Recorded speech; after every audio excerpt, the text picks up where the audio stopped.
Hello दोस्तों, कैसे हैं आप लोग। आपका मेरे यूट्यूब चैनल पुनीत मैथ्स पे बहुत बहुत स्वागत है। जैसा कि हम लोग ज्योमेट्रिक प्रोग्रेशन की सीरीज़ शुरू करे हुए हैं, तो उसमें 3 क्लासेस हो गई। पहली क्लास में मैंने कॉन्सेप्ट आपको बताया था, पहली और दूसरी क्लास में क्वेश्चन कराए थे। आज तीसरी क्लास है। आज की क्लास में भी हम लोग ज्योमेट्रिक प्रोग्रेशन के ऊपर बहुत ही अच्छे अच्छे क्वेश्चन करने जा रहे हैं, ठीक है। लेकिन क्लास शुरू करने से पहले वीडियो को ज़्यादा से ज़्यादा शेयर कर दीजिए, वीडियो को लाइक कर दीजिए, हमारे चैनल को सब्सक्राइब कर दीजिए, ठीक है, उससे पढ़ने से पहले। तो आइए शुरू करते हैं। आज की वीडियो का पहला क्वेश्चन है। क्वेश्चन में कह रहा है two numbers a and b are such that their GM geometric mean is 20% lower than their arithmetic mean. Find the ratio between the numbers। ठीक है, दो संख्याएं a और b इस प्रकार हैं कि उनका ज्यामितीय माध्य मतलब ज्योमेट्रिक मीन उनके अंगगणितीय माध्य मतलब अर्थमेटिक मीन से 20% कम है। संख्याओं के बीच का अनुपात क्या होगा, ठीक है, संख्याओं के बीच का रेशियो क्या होगा, ये हमें बताना है। क्लियर है सबको, ठीक है। अब देखिए, अगर बेटा मैं इस क्वेश्चन को आपको ऑप्शन से कराऊं, अगर ऑप्शन से कराऊं तो ये क्वेश्चन बहुत जल्दी खत्म हो जाएगा, ठीक है।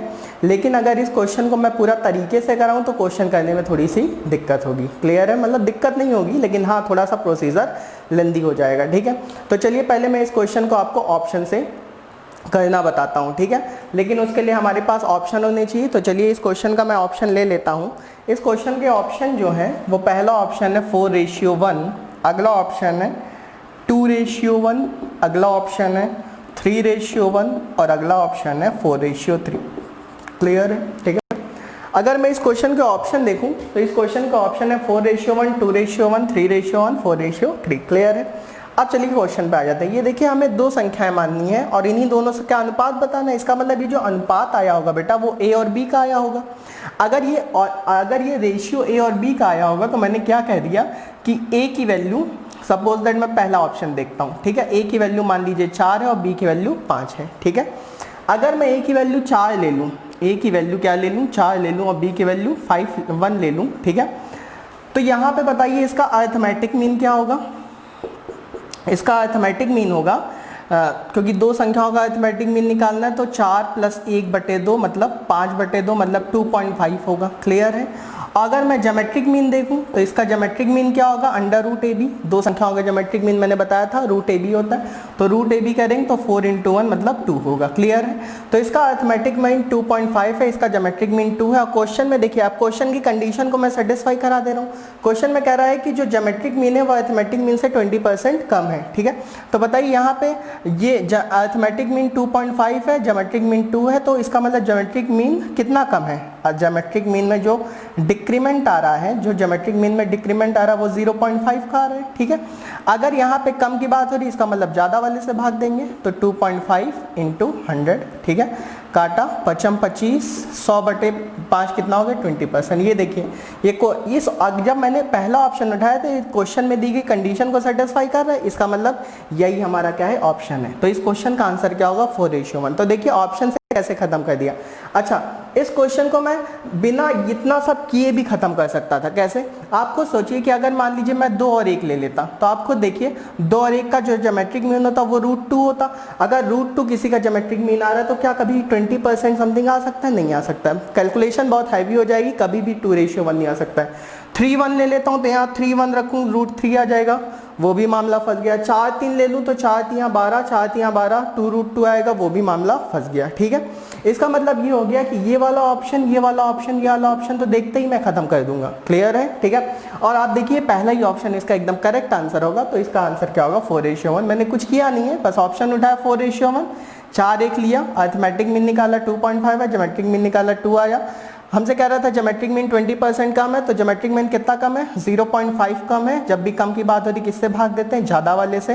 तो यहाँ ज़्यादा कौन है, 2.5, काटे तो 20%, मतलब क्वेश्चन में दी गई कंडीशन को ये क्या कर रहा है, सेटिस्फाई कर रहा है। क्लियर है सबको, ठीक है। अच्छा, अब कुछ लोग कह रहे हैं कि इसको पूरा करके दिखाइए, तो आइए इसको पूरा करके भी देखते हैं, ठीक है। अगर पूरा करके देखेंगे तब भी हमारा आंसर वही आएगा। आइए शुरू करते हैं, ठीक है। हमने मान लिया कि यहाँ पे जो हमारा यहाँ पे एक नंबर हमने मान लिया a है और एक नंबर क्या है, b है। अगर मैं इन दोनों का अरिथमेटिक मीन निकालूं तो इन दोनों का जो अरिथमेटिक मीन होगा बेटा वो क्या होगा, a plus B divided by 2 होगा। अगर मैं इन दोनों का ज्योमेट्रिक मीन निकालूं तो क्या होगा, रूट ए बी होगा। होगा कि नहीं होगा, बात समझ में आ रही है, क्लियर है। और क्वेश्चन में कह रहा है कि 20% कम है, यहाँ पे जो ज्योमेट्रिक मीन है वो 20% क्या है, कम है। आप खुद बताइए 20% फ्रैक्शन वैल्यू क्या होती है, 1/5 होती है, यहाँ कम है इसलिए ऊपर वाले क्या साइन दे दीजिए, माइनस, ठीक है। इसका मतलब जो अरिथमेटिक मीन इसका होगा वो अगर 5 होगा, ठीक है, तो ज्योमेट्रिक मीन क्योंकि कम है तो कितना कम है, 1 कम है, तो 5 में से 1 गया 4। इसका मतलब ज्योमेट्रिक मीन क्या होगा, 4 होगा, क्लियर है।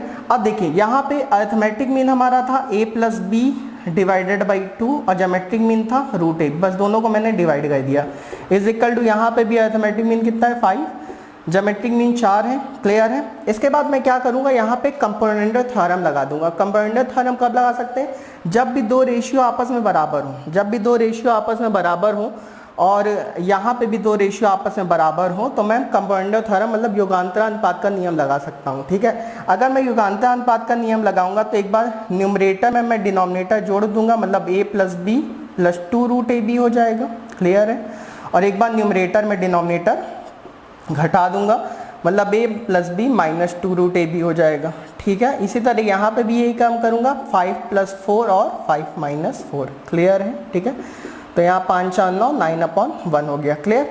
अच्छा यहाँ पे देखिए परफेक्ट स्क्वायर बन रहा है, किसका परफेक्ट स्क्वायर बन रहा है, root A plus root B का होल स्क्वायर बन रहा है। इसी तरह root A plus root B का क्या बन रहा है बेटा, ये होल स्क्वायर बन रहा है, ठीक है।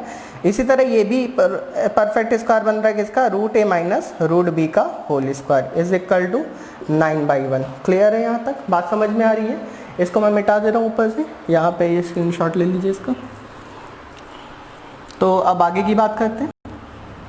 यहाँ पे आपने देखा कि जब मैंने यहाँ पे अब स्क्वायर आ गया, अगर स्क्वायर हटा के यहाँ स्क्वायर रूट लगाऊं तो क्या होगा, root A plus root B upon root A minus root B is equal to 3/1 हो जाएगा। क्रॉस मल्टीप्लाई कर देते हैं, root A plus root B is equal to 3 root A minus 3 root B हो जाएगा। 3 रूट ए में से रूट ए गया, कितना बचा, 2 रूट ए बचा, इधर कितना आएगा, 4 रूट बी आएगा, क्लियर है यहाँ तक, ठीक है। यहाँ काटेंगे 2 दूना 4, ठीक है। तो यहाँ रूट ए अपॉन रूट बी कितना आ चुका है, 2/1 आ चुका है, ठीक है। अगर मैं इसका स्क्वायर कर दूं, अगर इसका स्क्वायर करूं तो a/b इज इक्वल टू क्या आ जाएगा, 4/1। देखिए यही आपका हमारा ऑप्शन भी था, क्लियर है। लेकिन आपने देखा जब हमने इसको मेथड से पूरा किया तो इस क्वेश्चन को करने में काफ़ी टाइम लग गया, क्लियर है, ठीक है। लेकिन हमने ऑप्शन से किया था तो ऑप्शन से जल्दी से हो गया था, ठीक है। चलिए अगला क्वेश्चन देखते हैं, हटा दो इसको, इसका स्क्रीनशॉट ले लीजिए। अगला क्वेश्चन देखते हैं। अगला क्वेश्चन कह रहा है a boy agree to work at the rate of 1 rupee on the first day, 2 rupees on the second day, 4 rupees on the third day and so on. How much will the boy get if he start working on the first day of February and finishes on the 20th of the February? ठीक है, एक लड़का पहले दिन 1 रुपए की दर से काम करता है, दूसरे दिन 2 रुपए की दर से काम करता है, तीसरे दिन 4 रुपए की दर से काम करता है और इसी तरह आगे चलता रहता है, ठीक है। उस बंदे ने 1 फरवरी को काम शुरू किया था और 20 फरवरी तक काम किया था, ठीक है। तो वही हमसे कह रहा है कि आखिर उसको कितने रुपए मिले होंगे, उस बंदे को कितने रुपए मिले होंगे ये हमें बताना है, क्लियर है सबको, बात समझ में आ रही है, ठीक है। तो चलिए आइए देखते हैं, कोई दिक्कत नहीं है। देखिए उस बंदे ने पहले दिन कितने रुपए कमाए, 1 रुपए, दूसरे दिन कितने रुपए कमाए बेटा, 2 रुपए, तीसरे दिन कितने रुपए कमाए, 4 रुपए।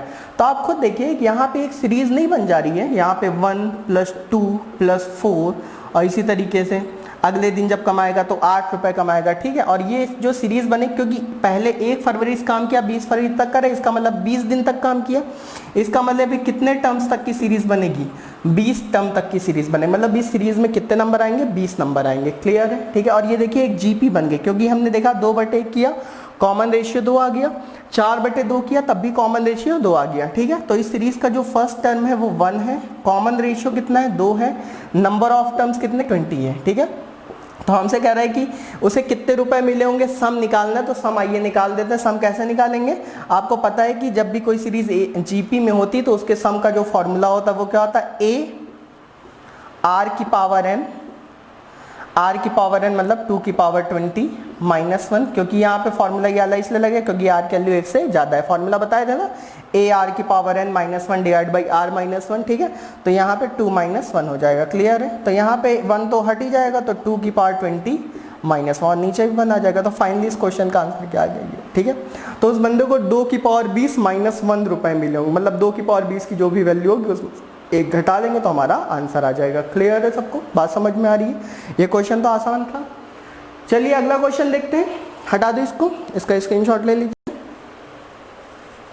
अगला क्वेश्चन कह रहा है, if the fifth term of a GP is 81 and the first term is 16, what will be the fourth term of the GP, ठीक है।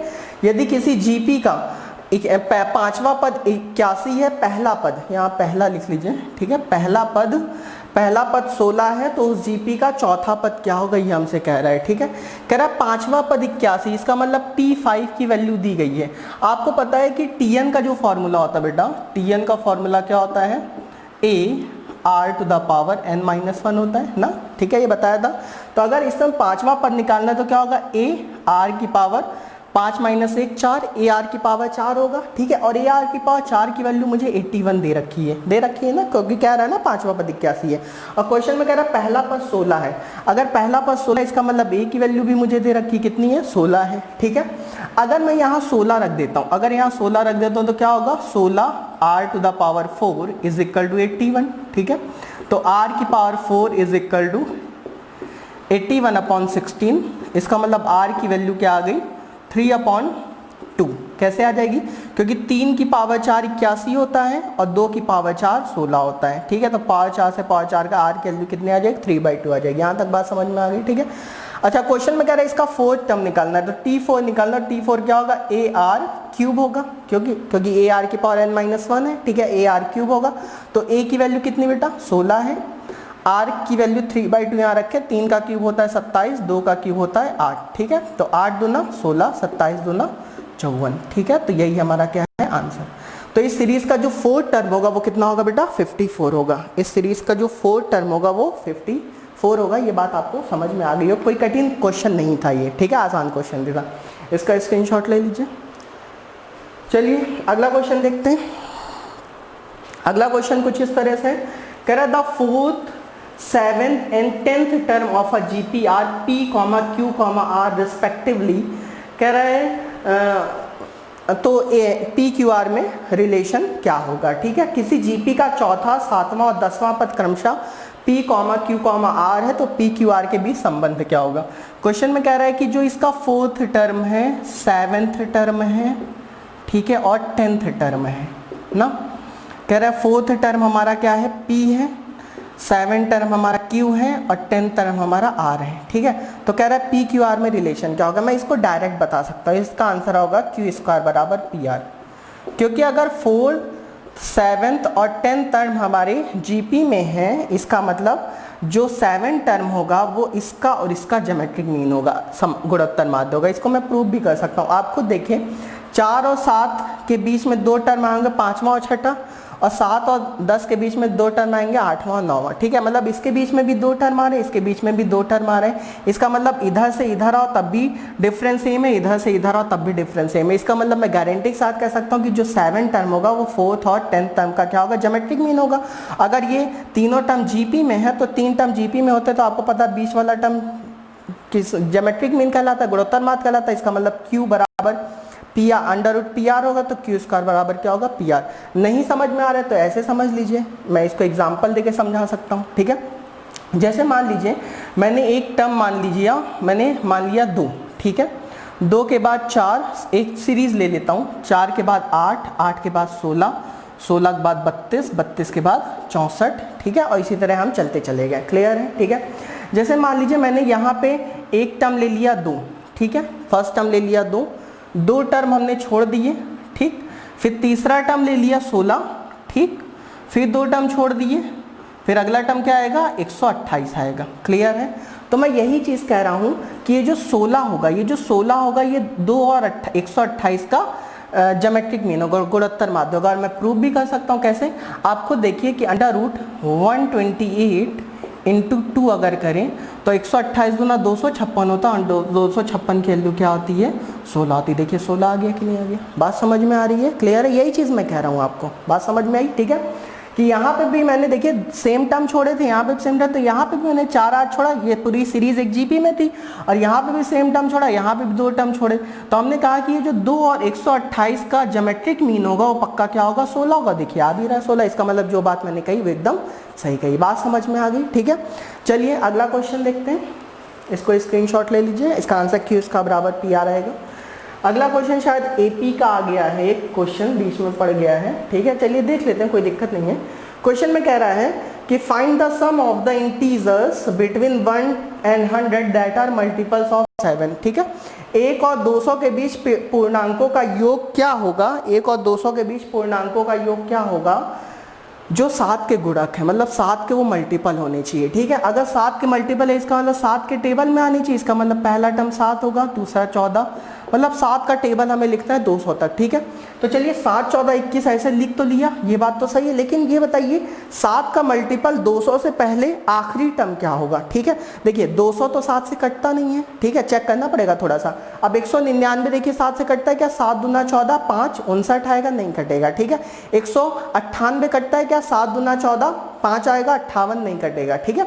197 कटता है क्या, नहीं कटेगा। 196 देखिए 196 7 से कटता है, ठीक है, क्यों, क्योंकि 7 दूना 14, 5 आएगा, 7 और 56, इसका मतलब 200 से पहले जो 7 का मल्टीपल होगा वो कौन होगा 196 होगा, ठीक है, क्लियर है, बात समझ में आ रही है। अभी देखिए ये सीरीज जीपी नहीं बेटा, ये सीरीज एपी में, क्यों, क्योंकि यहाँ भी डिफरेंस 7 का, यहाँ भी डिफरेंस 7 का है, सब जगह डिफरेंस कितने का है 7 7 का है, ठीक है। तो आइए सबसे पहले इस सीरीज में मैं नंबर ऑफ टर्म्स निकाल लेता हूं, ठीक है। तो इस सीरीज में नंबर ऑफ टर्म्स निकालने के लिए first term last term common difference पता है, तो फॉर्मूला लगा लीजिए, L बराबर a plus n minus 1 into D, लगा सकता हूँ। लास्ट टर्म कितना है 196, a कितना है 7 है, प्लस n माइनस 1, n तो निकालना ही है, कॉमन डिफरेंस कितने का है 7 का। 196 में 7 गया, 16 में से 7 गया, कितना बचा 9, ठीक है, इधर 8 आएगा, इधर 1 आएगा, क्लियर है, ठीक है। Is equal to n minus 1 और 7 से डिवाइड कर दिए, ठीक है।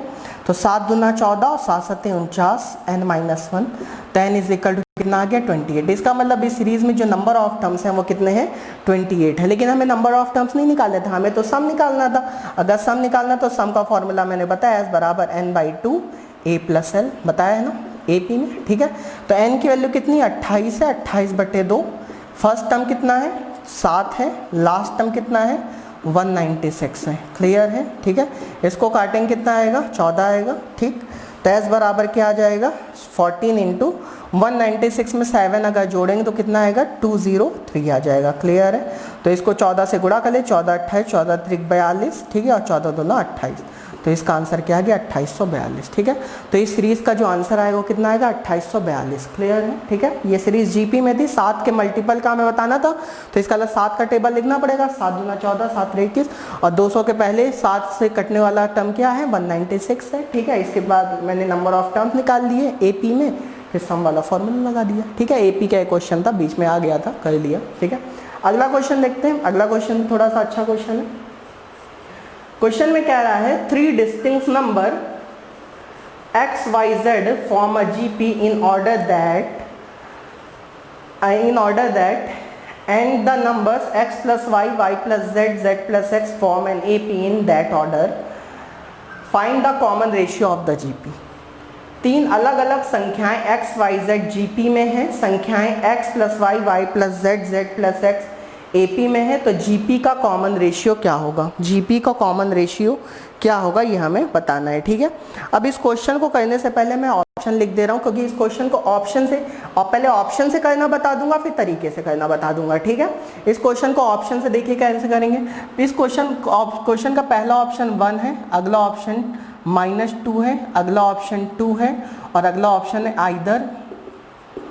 आइदर ए और बी, आइदर ए और बी। इसका मतलब या तो ये जैसे ए है, ये बी है ना, ये सी है, ये डी है, तो आइदर ए और बी, डी ऑप्शन, बात समझ में, या तो ए होगा या तो बी होगा, ठीक है। तो पहले आइए इस क्वेश्चन को ऑप्शन से करते हैं, ठीक है। तो हमने देखा कि हमारे पास 3 अलग अलग नंबर थे x y z, ठीक है, जो कि किस में थे जीपी में थे, क्लियर है, ठीक है।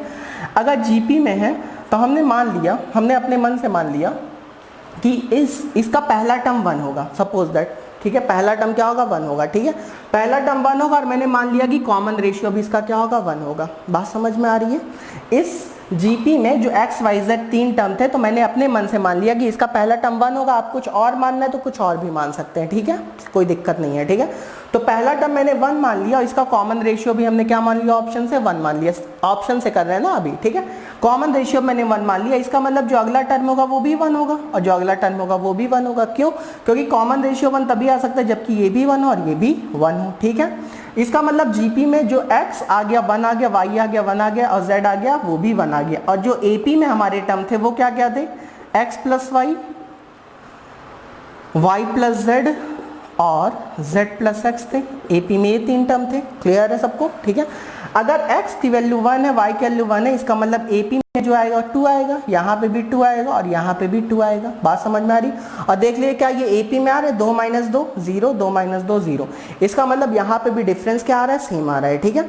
हमने देखा कि जब मैंने यहाँ पे अपने मन से x की वैल्यू 1 मानी थी और कॉमन रेशियो ये ऑप्शन में दिया हुआ ले लिया था 1 ले लिया था, तो जब हमने देखा यहाँ 1 माना तो इसका कॉमन रेशियो 1 है, इसका मतलब अगला टर्म भी 1 ही होगा। क्यों? क्योंकि कॉमन रेशियो का मतलब होता है इसको इससे डिवाइड करने पे 1 आना चाहिए, तो 1/1 करने पे ही 1 आएगा, इसका मतलब ये भी 1 होगा, ठीक है। तो हमने देखा कि कॉमन रेशियो 1 लेने पर ये वाली कंडीशन भी सेटिस्फाई हो रही, यहाँ पे भी, मतलब कि कॉमन रेशियो 1 आ रहा है, ठीक है, और ये तीनों टर्म जीपी में है भी और ये वाली कंडीशन भी सेटिस्फाई हो रही, तो हम कह सकते हैं कि हमारा पहला ऑप्शन एकदम सही है, ठीक है। लेकिन इसका स्क्रीनशॉट ले ले, फिर मैं अगला ऑप्शन करके आपको दिखाता हूँ, ठीक है। लेकिन अगर मान लीजिए मैं मान लूँ कि मेरा ऑप्शन -2 सही है, ठीक है, मगर अगर मान लीजिए -2 सही है तो इस बार फिर मैंने 1 माना, ठीक है। अगर 1 माना तो इसका मतलब अगला जो y होगा वो -2 होगा। क्यों होगा? क्योंकि कॉमन रेशियो -2 है, तो भाई यहाँ पे -2 आना चाहिए, ठीक है, क्योंकि -2 को जब 1 से भाग देंगे तभी तो कॉमन रेशियो 1 आएगा। और जीपी में तो अगर 1 का दुगना 2 आ गया तो 2 का दुगना 4, इसका मतलब यहाँ पे क्या आएगा, 4 आएगा। बात समझ में आ रही है? ठीक है, क्लियर है सबको? अब देखिए यहाँ पहला टर्म मैंने अपने मन से 1 मान लिया, ठीक है, क्योंकि मुझे कॉमन रेशियो इस बार -2 लेना है, ठीक है। तो -2 लेना है तो इसका मतलब इसका जो मल्टीपल होगा वो -2 होगा, ठीक है। अगर -2 होगा तो 1 को -2 से मल्टीप्लाई करेंगे -2 आएगा। और यहाँ पे क्योंकि कॉमन रेशियो -2 लेना है, इसका मतलब यहाँ पे 2 दूना 4 करेंगे तो 4/-2 देख लीजिए, -2 ही तो आ रहा है ना, ठीक है। तो इसका मतलब कंडीशन सेटिस्फाई हो रही। लेकिन अब देखिए क्या एपी में भी ऐसा ही हो रहा है कि नहीं हो रहा है, x प्लस वाई करिए यहाँ पे, अगर इन दोनों को जोड़ेंगे तो -1 आएगा, इसको जोड़िए कितना आ रहा है 2 आ रहा है, इसको जोड़िए कितना आ रहा है 5 आ रहा है, ठीक है। तो आप देखिए -1 से 2 तक का डिफरेंस कितने का आ गया, +3 का आ गया, और 2 और 5 के बीच में डिफरेंस कितने का, +3 का। इसका मतलब अगर मैं कॉमन रेशियो -2 ले लेता हूं तब भी हमारी चीजें सेटिस्फाई हो रही हैं। क्लियर है सबको? ठीक है, इसका मतलब ये ऑप्शन भी एकदम सही है, ठीक है। आइए तीसरा ऑप्शन भी है, हम लोग चेक ही कर लेते हैं जब चेक कर रहे हैं, ठीक है। तो अब देखिए अगर तीसरा ऑप्शन हम चेक करते हैं तो यहाँ पे अगर मान लीजिए मैंने पहला नंबर 1 मान लिया तो इसका मतलब अगला नंबर 2 होगा, ठीक है। तो अगला नंबर क्या होगा, 4 होगा। क्लियर है? ठीक है, क्योंकि यहाँ पे इस बार कॉमन रेशियो 2 है, अगर कॉमन रेशियो 2 इसका पहला नंबर 2 1 तो अगला नंबर 1 का दुगना 2, अगला नंबर 2 का दुगना 4 होगा। क्लियर है? ठीक है। तो यहाँ पे 2 में 1 जोड़ा 3, यहाँ पे 4 में 2 जोड़ा 6, यहाँ पे 4 में 1 जोड़ा 5, ठीक है। अब देखिए यहाँ डिफरेंस कितने का आ गया, 3 का आ गया यहाँ पे। अब यहाँ पे देखिए ये एपी में नहीं बन रहा है, इसका मतलब ये वाला ऑप्शन हमारा सही नहीं है, ठीक है। तो इस क्वेश्चन का कौन सा ऑप्शन सही, आइदर ए और बी, क्योंकि पहला ऑप्शन भी हमारी कंडीशन सेटिस्फाई कर रहा है, दूसरा ऑप्शन भी कंडीशन सेटिस्फाई कर रहा है, ठीक है। तो ये मैंने ऑप्शन से आपको बता दिया, ठीक है। लेकिन अगर मान लीजिए कुछ बच्चे कह रहे हैं ऑप्शन से हमें अच्छा नहीं लग रहा है, ठीक है, तो मैं इसको करके भी दिखा दे रहा हूँ। आइए करके देख लेते हैं, ठीक है, करके देखते हैं इस क्वेश्चन को। क्वेश्चन में कह रहा है कि 3 अलग अलग नंबर हैं एक्स वाई जेड जो जीपी में है, ठीक है। अगर ये एक्स वाई जेड बेटा जीपी में है, अगर बेटा एक्स वाई जेड जीपी में है तो आप खुद बताइए वाई स्क्वायर बराबर एक्स जेड होगा कि नहीं होगा। बात समझ में आ रही? वाई स्क्वायर बराबर क्या होगा, एक्स जेड होगा। क्लियर है?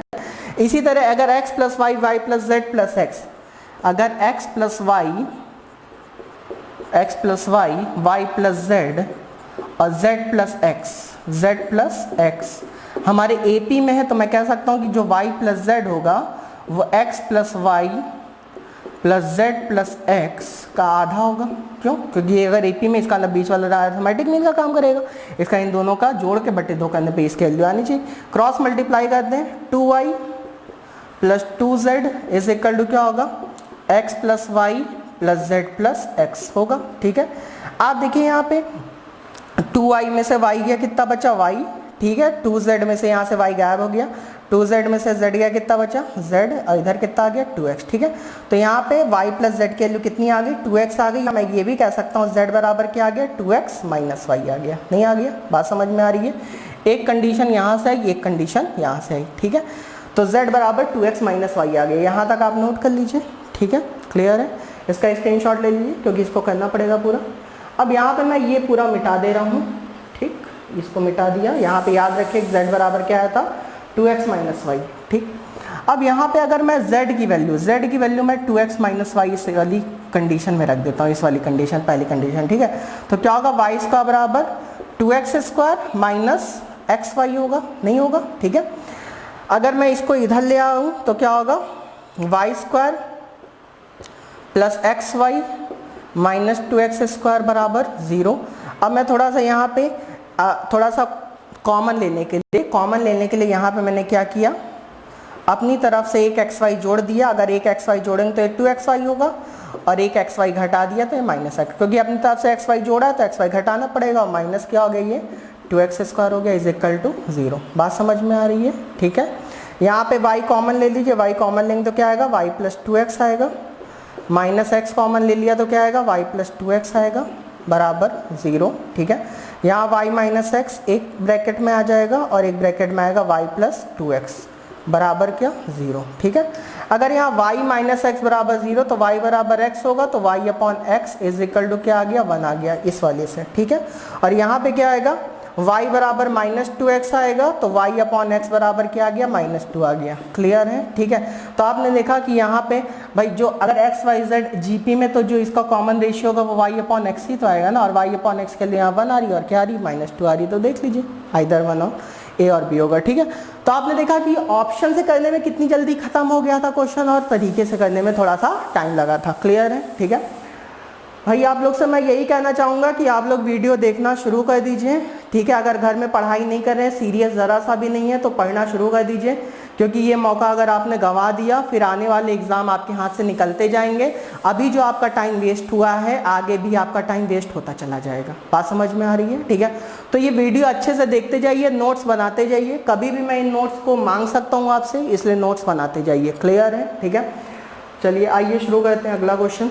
अगला क्वेश्चन कहा जा रहा है if A B C are 3 unequal numbers such that A, B, C are in AP and B minus A, C minus B and A are in GP, then A ratio B ratio C। यदि A, B, C तीन असमान संख्याएं हैं, जैसे कि A, B, C AP में है, B minus A, C minus B A GP में है, तो क्वेश्चन में कह रहा है कि A ratio B ratio C क्या होगा। आइए देखते हैं, ठीक है। देखिए इस क्वेश्चन को कैसे करेंगे। अगर A, B, C बेटा AP में है, आप खुद सोचिए, तुरंत आपको दिमाग में आ जाना चाहिए कि अगर A, B, C AP में, तो गारंटी है कि B बराबर क्या होने वाला है A plus C divided by 2, ठीक है। या मैं ये भी कह सकता हूँ 2B बराबर A प्लस सी हो सकता है, ठीक है। या मैं इसको इधर लेता हूँ तो क्या होगा B माइनस A बराबर 2B को B प्लस B लिख लिया, ठीक है। B माइनस A बराबर एक B इधर भेज दिया, C माइनस B भी हो सकता है। बात समझ में आ रही है, ठीक है। उसके बाद क्वेश्चन में कह रहा है B minus A, C minus B A GP में है, ठीक है। अगर ये तीनों GP में, तो मैं क्या कह सकता हूँ कि जो C माइनस B का होल स्क्वायर होगा, जो C माइनस B का होल स्क्वायर होगा वो B minus A into A के बराबर होगा, नहीं होगा, क्योंकि ये बीच वाला टर्म क्या है C माइनस B है, ठीक है। तो C माइनस B का होल इसका बराबर B minus A into A होगा, ठीक है। अच्छा आप खुद बताइए, यहाँ B माइनस A की जगह मैं C माइनस B रख सकता हूँ, ठीक है। अगर यहाँ B माइनस A की जगह C माइनस B रखूँगा तो C माइनस B का whole square is equal to C minus B into A हो जाएगा। C माइनस B से C माइनस B कटा तो C माइनस B बराबर क्या आ गया A आ गया, तो C बराबर क्या आ गया A प्लस B आ गया। आया कि नहीं आया, बात समझ में आ रही है, ठीक है। अगर C बराबर यहाँ A प्लस B आ गया, देखिए, और यहाँ पे C बराबर वहाँ पे आया था A प्लस B, और यहाँ से भी अगर मैं C की वैल्यू निकालूँ तो क्या होगा 2B माइनस A होगा, नहीं होगा, ठीक है भाई। अगर मैं यहाँ C की वैल्यू निकालूँ तो C की वैल्यू यहाँ से A प्लस B आई थी, कैसे आई थी मैंने समझा दी, और यहाँ पे भी C की वैल्यू क्या है 2B माइनस A, तो ये दोनों आपस बराबर होंगे। तो यहाँ पे देखिए अगर मैं A को इधर ले आऊँ तो क्या होगा 2A बराबर B हो जाएगा, ठीक है। तो 2a बराबर b हो गया, b की वैल्यू क्या आ गई 2a आ गई। बात समझ में आ रही है, ठीक है। अच्छा b की वैल्यू अगर मैं 2a यहाँ रख दूँ, b की वैल्यू अगर मैं 2a यहाँ रख दूँ, इसमें रख दूँ, तो क्या होगा c बराबर a प्लस 2a, तो c की वैल्यू क्या आ गई 3a आ गई, नहीं आ गई, ठीक है। अच्छा मुझसे a ratio b ratio c पूछा गया था, तो a की वैल्यू a ही मैंने रखी, b की वैल्यू क्या रख दी 2a रख दी, आई थी, c की वैल्यू क्या रख दी 3a रख दी, तो आंसर क्या आ गया 1:2:3, ठीक है। तो a ratio b ratio c का मान क्या आ जाएगा 1:2:3। बात समझ में आ रही सबको, क्लियर है, ठीक है। यार आप लोग के लिए बहुत मेहनत की जा रही है, घर पे बहुत मेहनत कर रहा हूँ, इस मेहनत को देखते वीडियो देखना शुरू कर दीजिए, ठीक है, क्योंकि आप लोग की तरफ से जरा सी भी बहुत ज़्यादा लापरवाही हो रही, बहुत ज़्यादा, जरा सी पढ़ाई नहीं हो रही, दिन भर फेसबुक व्हाट्सएप पे करने से कोई काम नहीं चलेगा, ठीक है भाई। फेसबुक व्हाट्सएप जिसने बनाया था आप उसको तो पैसा दे रहे हो, उसको तो अपना डेटा खर्च करके पैसा उसको दे रहे हो, ठीक है, उसकी मेहनत का पैसा उसको मिल जा रहा है। ये बताइए आपको क्या मिल रहा है, आपको तो कुछ नहीं मिल रहा है, ठीक है। तो इसका मतलब ये है कि आप हमेशा वो चीज़ देखिए जो आपके काम की, जो आपके भविष्य को अच्छा बनाए, ठीक है। तो आप ये सारी वीडियो देखिए, इन सारी वीडियो से आपको फायदा मिलने वाला है, क्लियर है। इस तरह के क्वेश्चन आपको जल्दी मिलेंगे नहीं, क्लियर है, ठीक है। आइए तो फिर से एक बार समझा दूं क्या, यहाँ पे b की वैल्यू क्या आती है a प्लस सी बाई 2, तो 2b बराबर a प्लस सी, तो b माइनस a बराबर c माइनस b, यहाँ पे c माइनस b का होल स्क्वायर बराबर b माइनस है, ठीक है। c माइनस b यहाँ पे रख दिया था, b माइनस a ये कटा, तो ये आ गया c बराबर a प्लस b, और c बराबर यहाँ से 2b माइनस, इन दोनों बराबर किया तो b, ठीक है। आसान क्वेश्चन है, क्लियर है, ठीक है। अगला क्वेश्चन देखिए, अगला क्वेश्चन और अच्छा है। अगले क्वेश्चन में कह रहा है 6666 n डिजिट्स तक जा रहा है, ठीक है, और उसका स्क्वायर प्लस 8888 n डिजिट्स तक जा रहा है, इज इक्वल टू क्या होगा। ये ऑप्शन भी मैंने दे दिए आपके लिए, आज समझ में आ रही है, ठीक है। अब देखिए इस क्वेश्चन को मैं कल वाले तरीके से आपको बताऊंगा। कल मैंने आपको बताया था, अगर आपको याद आ रहा है, ठीक है, क्या बताया था कि अगर यहाँ पे 6666 n डिजिट्स तक जा रहा है, उसका स्क्वायर प्लस 8888, ठीक है, n डिजिट्स तक जा रहे हैं, इसका सम बताना है, ठीक है। यहाँ पे मैं मान ले रहा हूँ कि यहाँ पे number of term, suppose that जैसे 666 से n टाइम्स तक है, तो हमने कह दिया जो नंबर ऑफ टर्म्स है वो n टाइम्स तक नहीं एक बार है, तो n की वैल्यू मैंने 1 रख दी, ठीक है। अगर मैं n की वैल्यू 1 रख दूँ तो यहाँ पे केवल क्या आएगा, यहाँ पे क्या लाएगा 6, क्योंकि भाई 6 जो n बार था, तो मैंने कह दिया n 6 n बार नहीं 6 एक बार है, ठीक है। तो यहाँ 6 एक बार है, तो यहाँ 6 का स्क्वायर आ जाएगा, ठीक है। और यहाँ पे भी n की वैल्यू मैं 1 रख दूँ तो 8 8 8 8 जो n बार थे वो n बार नहीं 8 कल एक बार है, अगर 8 एक बार है तो कल 8 आएगा, ठीक है। तो 6 का स्क्वायर 36 प्लस 8, तो 36 में 8 जोड़ा कितना आ गया बेटा 44 आ गया, ठीक है। तो हम समझ गए कि यहाँ पे n बराबर 1 रखने पे आंसर 44 आ रहा है, तो हम तुरंत समझ गए कि मेरा वही ऑप्शन वही सही होगा जिसमें n बराबर 1 रखने पर 44 आ जाए। ये चेक करते हैं, यहाँ पे n बराबर 1 रखिए, ठीक है। अगर n बराबर 1 रखेंगे तो आप खुद सोचिए इसकी वैल्यू क्या आएगी, n की वैल्यू 1 रखी है तो 10 में से 1 गया 9, ठीक है, तो 4/9 और इंटू 9, तो n की वैल्यू 44 कभी आ सकती नहीं, तो इसका मतलब पहला ऑप्शन एकदम खराब है, ठीक है। अगला ऑप्शन देखते हैं। अगले ऑप्शन में मैंने n की वैल्यू 1 रखा, जब n की वैल्यू 1 रखा तो 10 का स्क्वायर 100 आएगा, 100 में से 1 गया 99 इंटू 4/9, ठीक है, इसको काटा तो 11 चौक 44। तो आप देखिए सेकंड ऑप्शन पे हमारा आंसर 44 आ जा रहा है, तो यही हमारा एकदम सही आंसर है, यही हमारा आंसर है, ठीक है। तो आप देखिए इस तरह क्वेश्चन कितनी जल्दी खत्म हो जाते हैं, ठीक है। बस आपको वैल्यू रखना आना चाहिए, क्लियर है। इसको नोट कर लीजिए, स्क्रीनशॉट ले लीजिए, ठीक है। अगला क्वेश्चन देखते हैं। अगला क्वेश्चन भी अच्छा क्वेश्चन है। क्वेश्चन में कह रहा है let a is equal to 1 1 1 1 1 1 कहाँ तक 55 डिजिट, मतलब 1 कितनी बार है 55 डिजिट तक है, ठीक है। इसे अब b की वैल्यू है 1 plus 10 square plus 10 cube plus 10 की पावर 4 है। c की वैल्यू 1 प्लस 10 की पावर 5 प्लस 10 की पावर 10 प्लस 10 की पावर 15 अप टू 10 की पावर 50 तक है, ठीक है। तो अब देखिए इस क्वेश्चन कैसे करेंगे। देखिए यहाँ पे अभी a से हमें कोई मतलब नहीं है, ठीक है। यहाँ पे b को उठाते हैं, b इज इक्वल टू क्या था 1 plus 10 square plus 10 cube plus 10 की पावर 4। आप देखिए सीरीज जीपी में है कि नहीं है। इसका फर्स्ट टर्म 1 है, कॉमन रेशियो 10, यहाँ भी भाग देंगे 10, यहाँ भी 10, यहाँ भी 10, सब जगह कॉमन रेशियो 10 है, ठीक है। तो इसका मैं सम निकाल सकता हूँ। अगर मैं इसका सम निकालूँ तो क्या होगा, फर्स्ट टर्म है a, r की पावर, r कितना है 10, नंबर ऑफ टर्म्स कितने 1 2 3 4 5 5 माइनस 1, ठीक है, a r की power n minus 1 divide by r minus 1, ठीक है। तो 10 माइनस 1, ठीक है। तो यहाँ क्या हो जाएगा 10 की पावर 5 माइनस 1/9 आएगा कि नहीं आएगा? बात समझ में आ रही है? क्लियर है? 10 में से 11 नो क्लियर है, ठीक है। इसी तरह अगर मैं यहाँ पे c की वैल्यू निकालूं बेटा, ठीक है, तो c की वैल्यू निकालूं तो क्या होगा 1 प्लस 10 की पावर 5 प्लस 10 की पावर 10, ठीक है। इसी तरीके से कहाँ तक 10 की पावर 50 तक जा रहा है, ठीक है। तो यहाँ c भी आप देखिए जीपी में जा रहा है, यहाँ 10 की पावर 5 कॉमन रेशियो, यहाँ पे भी 10 की पावर 5 है, इसी तरह आगे भी 10 की पावर 5 आएगा, ठीक है। तो इस सीरीज का जो फर्स्ट टर्म है वह 1 है, ठीक है।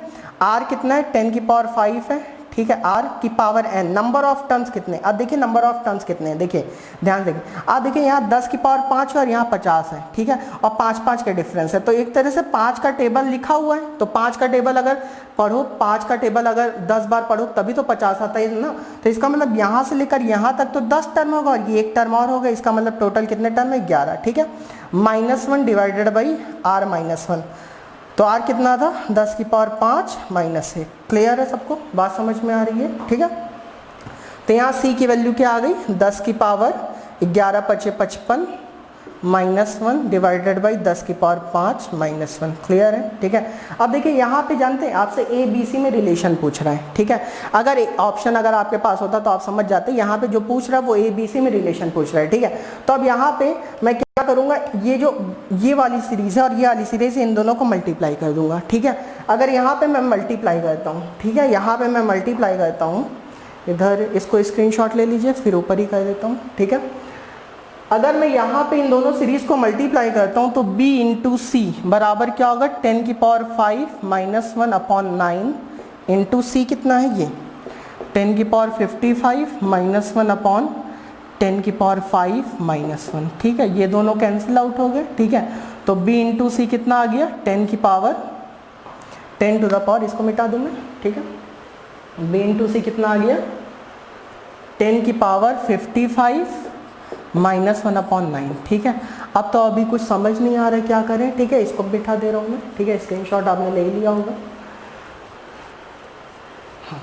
तो अब देखिए यहाँ पे b इंटू सी 10 के पावर 55 -1 आ गया, ठीक है। बात समझ में आ रही है?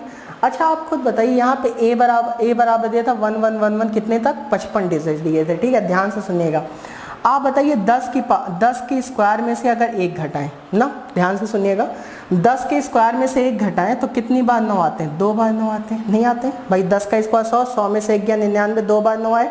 इसी तरह बेटा अगर मैं 10 के क्यूब में से 1 घटाऊं तो 1000 कितनी बार 9 आए, ठीक है। इसी बात 10 की पावर 4 में से 1 घटाऊं मैं, ठीक है, तो कितनी बार 9 आएगा? 4 बार 9 आएगा। ध्यान से सुनिए, ठीक है, बहुत ही अच्छी बात बता रहा हूँ, ठीक है। तो यहाँ पे आप खुद सोचिए कि अगर मैं यहाँ पे 10 की पावर 2 में से 1 घटाता हूँ तो 2 बार 9 आता है, 10 की पावर 3 में से 1 घटाता हूँ 3 बार 9, 10 के 4 में से 1 घटाता हूँ 4 बार। इसी तरह अगर मैं यहाँ पे 10 की पावर 55 में से 1 घटाऊंगा तो कितनी बार 9 आएगा? 55 बार 9 आएगा, नहीं आएगा? बोलिए 55 टाइम्स 9 आएगा कि नहीं आएगा? बोलिए भाई, नहीं भाई। 10 के स्क्वायर में से 1 घटाया 2 बार 9 है, 10 के क्यूब में से 1 घटाया 3 बार 9 है, 10 की पावर 4 में से 1 घटाया 4 बार 9, तो 10 के 55 में से 1 घटाएंगे तो 55 बार 9 आएगा कि नहीं आएगा? अब अपॉन क्या आ गया 9 आ गया। क्लियर है, ठीक है। तो अब बताइए यहाँ पे अगर मैं 9 कॉमन ले लूँ, यहाँ पे 9 कॉमन ले लूँ तो अंदर क्या आएगा 1 1 1 1, ठीक है। कितनी बार 55 टाइम्स आएगा कि नहीं आएगा? बात समझ में आ रही है, ठीक है। और डिवाइडेड बाई यहाँ क्या होगा 9 होगा, यहाँ पे 55 टाइम्स आएगा, ठीक है। 9 से 9 क्या हो गया? कैंसिल आउट हो गया। और बताइए ये वैल्यू दी गई ये a के बराबर है कि नहीं है, ठीक है। तो इस क्वेश्चन का जो आंसर आ जाएगा BC बराबर a आ जाएगा, ठीक है। तो इस क्वेश्चन में यही ऑप्शन दिया था, BC बराबर a। क्लियर है सब, ठीक है। अच्छा क्वेश्चन था, ये सारे अच्छे क्वेश्चन हैं, भले आपके एग्जाम में है लेकिन इससे आपका दिमाग खुलेगा, सोचने की क्षमता आपकी बढ़ेगी, ठीक है। और ये सारे क्वेश्चन कहीं ना कहीं एग्जाम में आए भी हुए हैं किसी ना किसी, ठीक है। चलिए आज का आखिरी क्वेश्चन देखते हैं, हटा दो इसको बेटा, चलिए इसका स्क्रीनशॉट ले लीजिए। और केवल स्क्रीनशॉट लेके ही काम नहीं चलाना है, घर में लेट के आप लोग बढ़िया तकिया वकिया लगा के बिस्तर पे लेट के जो पढ़ते रहते हैं उससे काम चलने वाला नहीं बेटा। ये GS VS नहीं है, मैथ्स है। तो मैथ्स पढ़ने के लिए आपको थोड़ा सा आराम अपना कम करना पड़ेगा, ठीक है। मैथ्स पढ़ने के लिए बढ़िया वीडियो चलाया करिए, कॉपी वॉपी लिया करिए, उस पर लिखा करिए चीज़ें, ठीक है, नोट्स बनाया करिए, तब काम चलेगा, ठीक है। अगला क्वेश्चन देखिए, क्वेश्चन में कह रहा है every term of a GP is a positive and also every term is the sum of 2 preceding terms then the common ratio of GP is, ठीक है। जीपी का हर एक पद पॉजिटिव नंबर है, हर पद दो पूर्ववर्ती टर्म्स का योग है, ठीक है। तो जीपी का सामान्य अनुपात क्या होगा? प्रीसीडिंग मतलब होता है अगले दो टर्म्स, ठीक है। प्रीसीडिंग मतलब क्या होता है? अगले दो टर्म्स, क्लियर है। या पूर्ववर्ती मतलब क्या होता है? अगले दो टर्म, ठीक है। जैसे क्वेश्चन में ये कह रहा है कि जीपी में जो हर टर्म है वो अगले दो टर्म्स के सम के बराबर है, ठीक है। जैसे मान लीजिए मैंने कहा कि जीपी में पहला टर्म एक है, भाई 3 टर्म हम जीपी मान लेते, ज़्यादा टर्म मानने की जरूरत नहीं, ठीक है। अच्छा, जब भी आपको आप टर्म्स अपने मन से मानने तो थोड़े से वेरिएबल्स कम मानिएगा, ठीक है, क्योंकि वेरिएबल्स कम मानेंगे तो उससे कैलकुलेशन थोड़ी सी आसान होगी, ठीक है। तो जीपी में मैंने पहला टर्म 1 मान लिया, क्लियर है, ठीक है। पहला टर्म 1 मान लिया, अगला टर्म मैंने कॉमन रेशियो r पे मान लिया, तो अगला टर्म r मान लिया, अगला टर्म क्या मान लिया? r² मान लिया। आप देखिए ये सारे टर्म जीपी में है कि नहीं है? ये सब धीरे धीरे चीज़ें आपको माननी आ जाएंगी, ठीक है। तो यहाँ पे पहला टर्म हमने, अब कुछ लोग कहेंगे कि आपने तो जीपी में जो टर्म मानने को कहा था वो a/r मानने को कहा था, a/r मानने को कहा था, 3 टर्म, ठीक है। हाँ, वो कहा था, जब ज़रूरत पड़ेगी तो वो मानेंगे, जब उसकी ज़रूरत नहीं है यहाँ पे, क्योंकि a/r मानने का मतलब ये कि कैलकुलेशन को थोड़ा सा हैवी बनाना, ठीक है। तो कैलकुलेशन को इजी हमें बनाना, अगर कैलकुलेशन को इजी बनाना तो यहाँ पे हमने पहला टर्म 1 मान लिया, अगला टर्म r, तो रेशियो देख लीजिए r है, यहाँ भी r है, ठीक है। तो क्वेश्चन में कह रहा है जो ये वाला टर्म है इन दो टर्म्स के सम के क्या होगा? बराबर। इसका मतलब कह सकता हूँ 1 जो 1 होगा वो r+r² के क्या होगा? बराबर होगा। यही क्वेश्चन में कह रहा है, क्लियर है, ठीक है। तो मैं कह सकता हूँ r² + r-1 बराबर 0, ठीक है। इसको या तो आप श्रीधराचार्य से सॉल्व कर लीजिए तो r की वैल्यू आ जाएगी, या फिर आप परफेक्ट स्क्वायर बना लीजिए। परफेक्ट स्क्वायर बनाना मैंने आपको सिखाया था। यहाँ पे जो r है वो यहाँ से उठ के आया है, ठीक है। इस वाले r का गुणांक देखिए कितना है? 1/2 है, ठीक है। अगर सॉरी r का यहाँ कोफिशिएंट कितना? 1 है, तो तुरंत 1 का आधा कर दीजिए। तो 1 का आधा क्या होता है? 1 का आधा होता है 1/2, ठीक है। इसका मतलब 1/2 का स्क्वायर यहाँ जोड़ दीजिए और इस 1 को उधर उठा ले जाइए। अगर इधर 1/2 का स्क्वायर जोड़े तो इधर भी 1/2 का स्क्वायर जोड़ दीजिए, ऐसे बताया ना, ठीक है भाई। यहाँ पे r², ये जो r है वो यहाँ से उठ के आया है, ठीक है। तो यहाँ अगर r यहाँ से उठ के आए, इसका मतलब ये है कि r का गुणांक यहाँ 1 है, 1 का तुरंत आधा कर दीजिए। अगर यहाँ 4 होता तो 4 का आधा कर दे, 2 का स्क्वायर 4, ठीक है। तो यहाँ r का कोफिशिएंट 1 है, तो 1 का आधा कर दे, तो 1 का आधा होता है 1/2, तो 1/2 का स्क्वायर जोड़ दीजिए, इधर भी और इधर भी जोड़ दीजिए, ठीक है। तो बताइए ये पूरा क्या बन गया? ये बन गया r+1/2 का होल स्क्वायर बन गया, क्लियर है। और ये क्या बन गया? 1 + 1/4, इसका मतलब ये क्या बन गया? 5/4 बन गया, क्लियर है। तो यहाँ पे r+1/2 = कितना आ गया? √5/2 आ गया। बात समझ में आ रही है? क्या आ गया? √5/2 आ गया, क्लियर है, ठीक है। तो यहाँ पे r की वैल्यू क्या आ जाएगी? r की वैल्यू आ जाएगी √5 - 1/2, ठीक है। r की वैल्यू आ गई √5 - 1/2, और यही हमसे पूछा भी जा रहा था कि कॉमन रेशियो क्या होगा? तो कॉमन रेशियो क्या होगा? √5 - 1/2 होगा, ठीक है। तो क्वेश्चन ज़्यादा कठिन नहीं था, क्वेश्चन आसानी था। इस तरह से आप अगर कोई क्वेश्चन नहीं समझ आओ तो उसको बार बार वीडियो देखिए तो चीज़ें समझ में आने लगेंगी, ठीक है। सारी चीज़ें बहुत अच्छे से एक्सप्लेन आपको की गई हैं, ठीक है। और पढ़ते रहिए घर में, अपना ख्याल रखिए, ठीक है। ज़्यादा ख्याल ना रखिए, इतना ख्याल ना रखिए कि आलसी बन जाइए, ठीक है। पढ़ते रहिए, ज़्यादा से ज़्यादा चीज़ों को मैनेज करने की कोशिश करिए, क्योंकि पढ़ाई नहीं करेंगे तो कुछ नहीं होने वाला है, ठीक है। बात समझ में आ रही है? क्लियर है। तो अब कल मिलते हैं। कल भी हो सकता है मैं जीपी के कुछ क्वेश्चन लेके आऊँ, और कल से मैं HP शुरू कर दूंगा, ठीक है। हार्मोनिक प्रोग्रेशन में ज़्यादा टाइम नहीं लगता है, ठीक है। हार्मोनिक प्रोग्रेशन के क्वेश्चन पूछे भी कम जाते हैं एग्जाम में, AP GP से ज़्यादा क्वेश्चन पूछे जाते हैं, ठीक है। हार्मोनिक प्रोग्रेशन का भी लेकिन मैं थोड़ा सा कॉन्सेप्ट आपको बता दूंगा, ठीक है। तो चलिए ठीक है, कल मिलते हैं। आज के लिए इतना ही। ओके, धन्यवाद, थैंक यू सो मच।